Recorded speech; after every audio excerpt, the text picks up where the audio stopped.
Hey, everybody. Welcome to another episode of the Risk Matrix with myself, Dr. Logan Martin, and Mr. James Junkin, my pal in Alabama. Hey, friend, roll tide, Roll roll Tide, tide. baby. Every day is a day closer to football season. It's so Yeah, you know what? encouraging. Softball season, man. The Hey, Tide, man, that's Tide plays some good softball.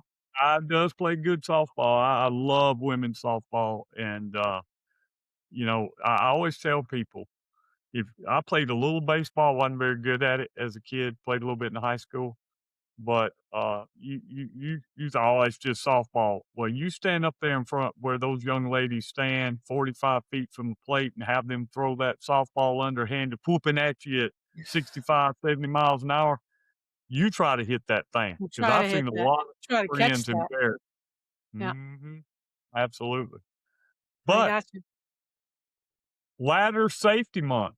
It Huh. is March's Ladder Safety Month by the American Ladder Institute and sponsored by NAHB. I think that's the National Association of Home Builders.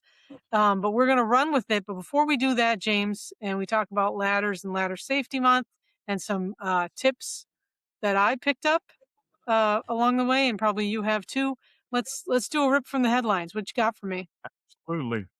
This one just happened a few weeks ago out in Sacramento, California, where two construction workers were found hanging off the side of an 8-story building due to a scaffolding malfunction. It says that they had to be rescued after they became trapped outside the 8th floor of a building. The fire department responded to reports of workers hanging off the side of the building when the scaffolding malfunctioned. So the fire department was able to come, safely lower the workers to the ground.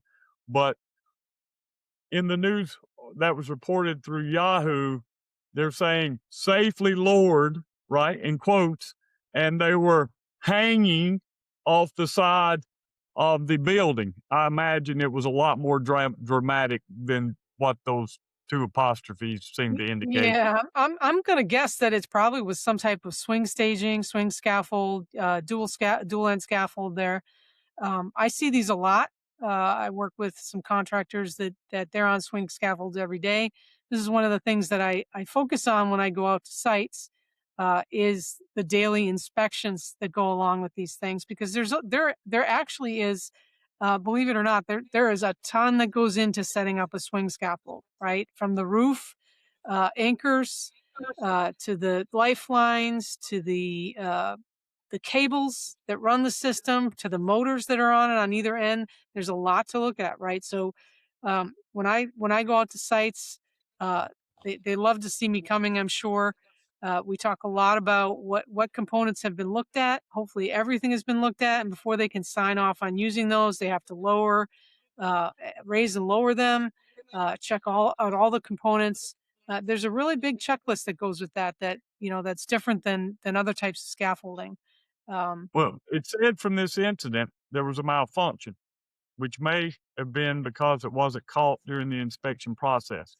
But the fire chief in Sacramento said the scaffolding had a malfunction either in its motor or in its braking system. Therefore, and there's a picture, this thing sitting at a huge angle, that's you right. know, one end up, the other end down. The other thing, my takeaway from this is not only that the inspection process may have failed in this incident, it's when the first responders got there, they could not get the ladder truck underneath, and time was wasted, if you will, drawing up a plan and then coming in from the top, from the roof, to come down and rescue these workers. So I'm not a scaffolding expert at all, but this is my general guidance to people.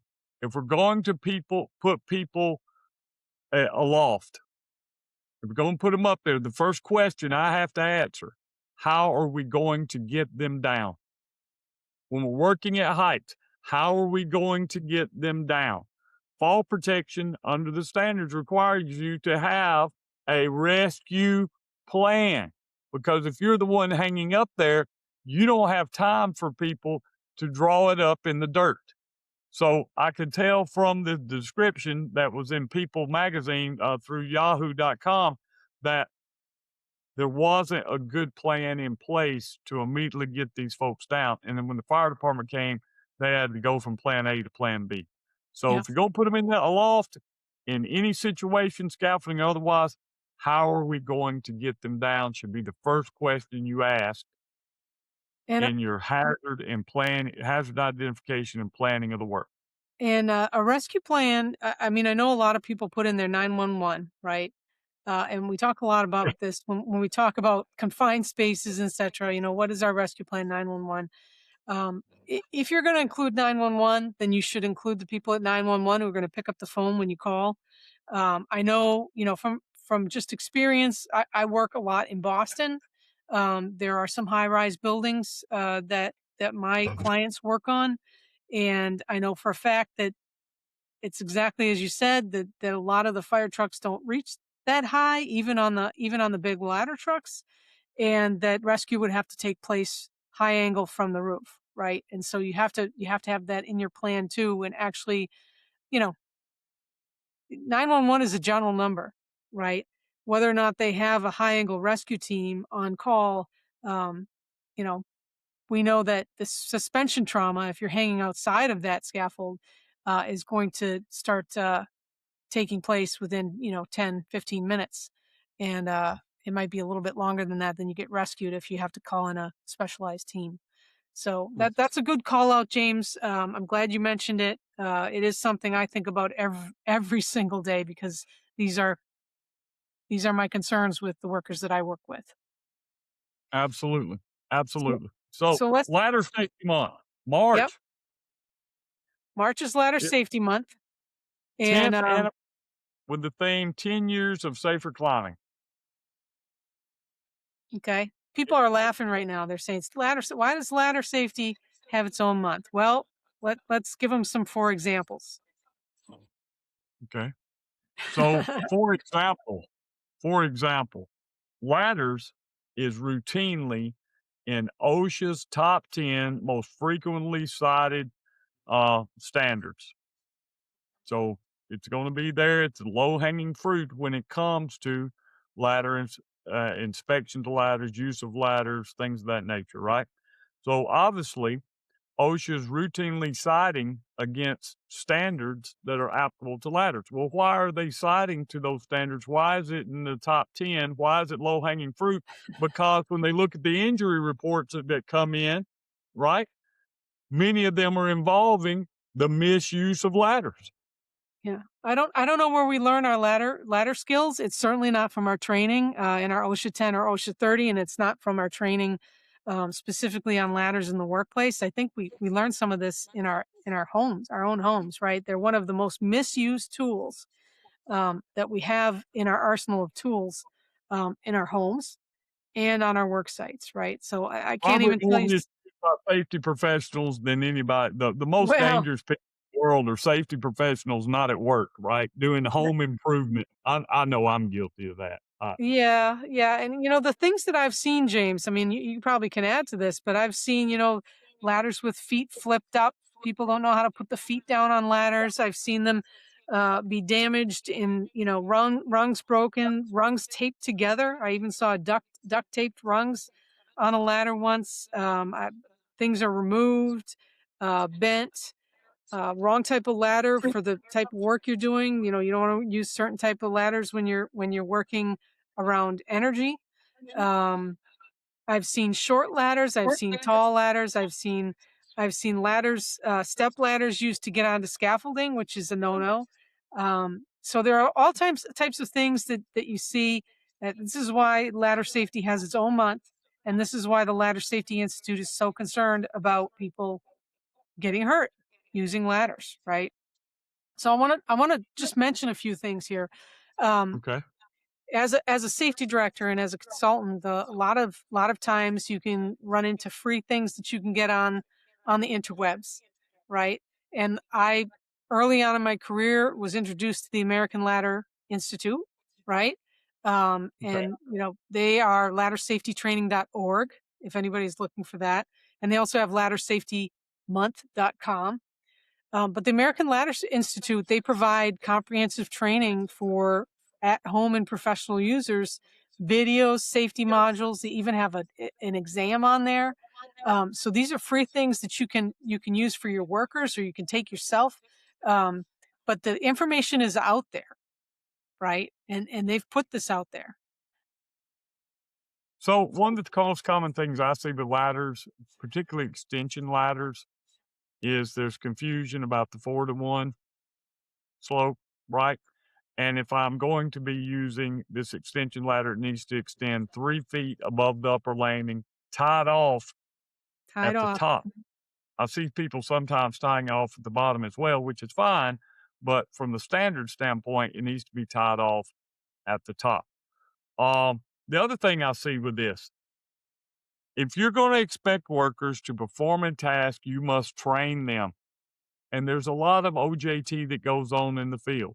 Not everything gets trained in a classroom with a PowerPoint or on the internet through e-learning. However, classroom training, e-learning training, that tends to be better documented than on the job training. If there's an incident involving a worker in improper use of the ladder, one of the first questions during the OSHA inspection is going to be what? Did you train the worker? Right. Right? Uh-oh. Uh-oh. Oh, well, we did OJT. Well, OJT is fine, but I always recommend have some sort of documentation where this worker's demonstrated the knowledge, skills, and abilities necessary to inspect the ladder, use it safely, when to take it out of service. That's number one. Number two, we just had a case in which a ladder malfunctioned, and the cause of the ladder malfunction is really up in the air. However, during our investigation, whether it malfunctioned or not, meaning let me rephrase that. We know that the ladder malfunctioned. We don't know when people were aware that the ladder was damaged, either before the incident or after the incident. That should have been caught if it was prior to the incident in the form of a ladder inspection. Now, is there something in the standards that therefore you must always 100% of the time have a detailed written ladder inspection process? Doesn't say that. But when OSHA asks you, did you inspect the ladder? We don't have any documentation. Well, this ladder looks like it's not in good shape, and it looks like it's been out there a long time, and we're drawing an inference that you're not routinely inspecting your ladder. If you don't have documentation, it did not It happen. did not happen. And we've said that Not many times on this show before. If you anytime. don't have documentation, it did not happen. So Um, sometimes I think even though OSHA is not prescriptive all the time and saying things must be documented, as much as you can document training, particularly that's being performed on the job, as much as you can document these inspections, not only are they good to ensure that nothing falls through the cracks, they're also good documentation for you if you ever have to defend yourself as an employer. so let me go on my list here, because I have a list, right? And I really highly recommend that people check out American Ladder Institute, especially if you want some training that's there for free, right? Safety training that's free, that documents people actually take a quiz and they've gone through the different types of ladders. That's good documentation, as is a toolbox talk, if you can document that in the field. OSHA ladder safety, OSHA.gov has fact sheets, publications, regulations, etc., regarding workplace ladder safety. You should check that out. NIOSH has a ladder safety app. Did you know that, James? I It's an did. interactive app that's designed to ensure proper ladder angle and usage, right? So if you can't figure out 4-to-1, download the NIOSH ladder safety app, and it'll help you do that, and it'll tell you what type of ladder you should be using in your certain job situation. The websites of makers of ladders. People are probably pretty familiar with Werner Ladder, Yeah. wernerco.com. They also have online training and courses, and they provide videos and safety training for people who use their ladders or who use any ladders on how to use them, how to select the right ladder, how to inspect them, etc. And the same thing is true about LouisvilleLadder.com. They got safety inspection checklists, tips, tricks, etc. So there's a plethora of things out there that you can use that are at your disposal. You don't have to recreate the wheel for what seems like a very simple thing, right? To teach people how to use a ladder safely. Well, not I think it's great that you gave us a list of those resources because as a safety professional, I'm always looking for things, what is our next safety meeting about? Um, this is a great time. And I love how they have these months. Ladder safety month. We got fall month. Look, October's like fire prevention month. This is a great time to have a stand down for ladder safety. Okay, whether the national organizations are emphasizing that or not, sometimes they do. They have stand down. Hey, you don't have to wait on them. You can do this in your own organization. A stand down for ladder safety. So if you're routinely using ladders in the job, take 30 minutes. Check out some of these resources Dr. Martin's talked about. Get you a good program together. Go out there, stand down, remind workers about safe work practices. If you're lacking on the documentation side, now's a good time to start implementing those type programs.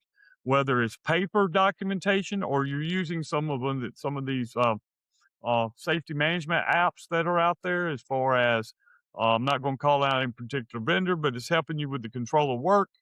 Hey, that'd be outstanding time to implement something new to make sure workers are actually doing the things that are necessary to ensure those ladders are up to snuff for working at height. Yeah. So, my takeaway from all this, James, is get the right tool for the right job, right? A lot of times, as I said, I've seen people using the wrong ladder for the job. I have a client that was using step ladders to climb up and then shimmy onto a scaffold, and we changed that out. We made a change, and we got rolling ladders that we can roll right up. We can chalk, and they can walk right up onto the scaffold.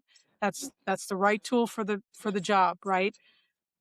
If you're gonna use an extension ladder to get up on a scaffold, which we do quite often on city streets, right? Tie it off at the top. One of the other things that we do with one of my clients is we cleat them at the bottom. We actually put in a wood cleat at the bottom so that the ladders don't move, and paint them so they don't get tripped over. And you're using the right ladder from the right job, and you're actually securing it in a manner that you won't have slip, strips, falls. Another ladder system that gets often forgot about is fixed ladders.